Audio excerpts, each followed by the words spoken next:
Um, so, uh, so I really want to ask this question. Can you guys hear me? Yeah. So I really want to ask this question because I know like when we ask all these questions, I keep on hearing the same things that you guys need more youth, right? And our previous question was about building power, and my question is about sustaining it, right?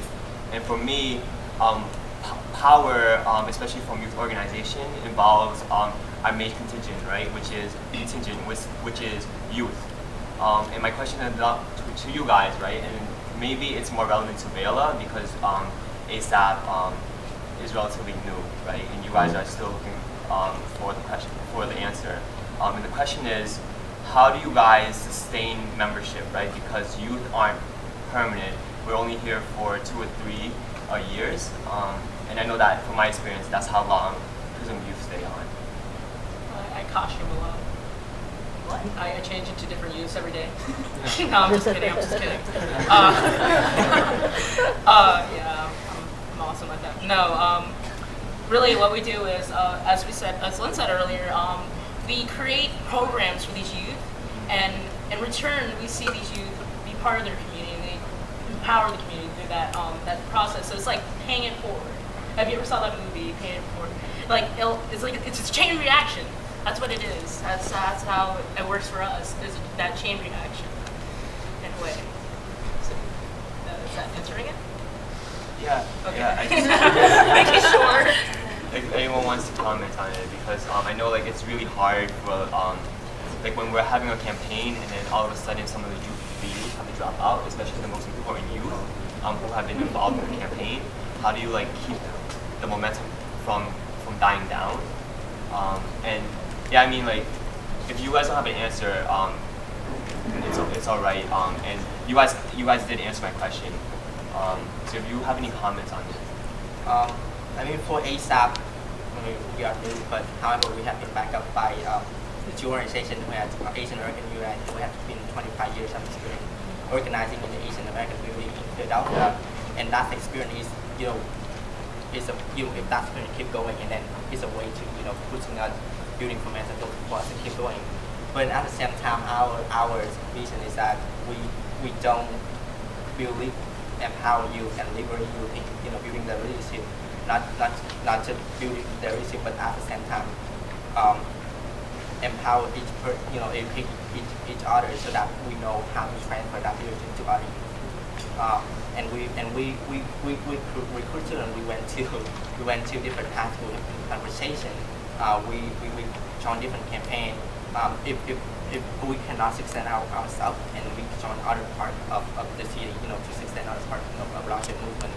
But then at the time, it's also the question of that if you have 50 youth who not committed, but it's better to have a number of youth who so will stay in the core, and that's what we build is that by whoever is really committed, and then that we spread the leadership out. But then it's also like inspiration for people who decided to continue the work, at part of their career, doing it for the rest of their life. So. And that's a really good question that I bet other people here are interested in, and I bet there's even other experience in the room. So when we have small group discussions, folks can hold that question of how do you retain energy and membership and build on it so that it doesn't just build up, wash out, build up, wash out. So I think now we're going to probably have to get a few questions and ask the panelists, or...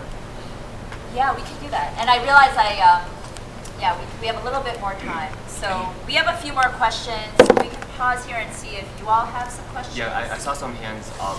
Did you still have a question? I guess it's kind of related to sustaining power, but what are some of the strategies that your organizations use to sustain students' interests and involvement over the long term, even for those 3 years that they're there? Because there's a lot of other stuff going on that students can be doing. So the question is, how do you attract youth to joining your organization? And then keep them. Yeah.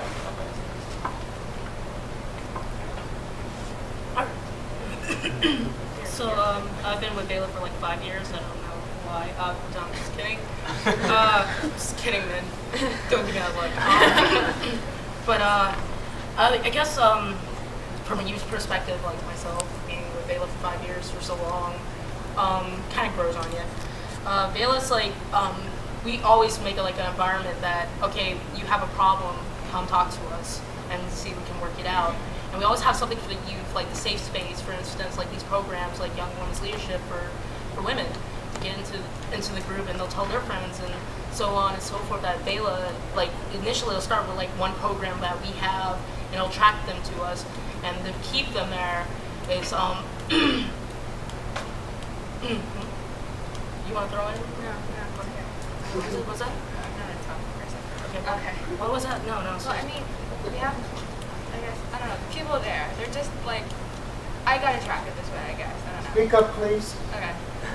Well, the people here at Vela, they're just like, they're super nice.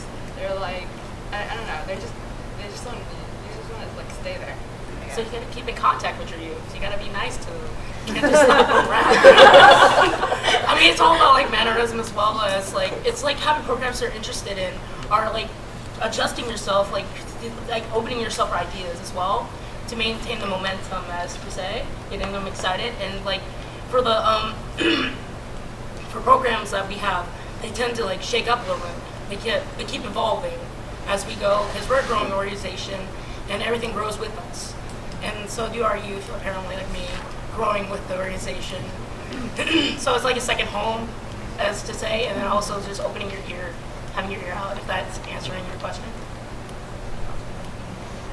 I think I just go on to what Cassandra just said that in a youth group, it's very important to build the relationship among the youth. That we have the ethic of care that we build with family. That just love each other so much, and we spend New Year together to do the retreat. Yeah, and it doesn't go very well, but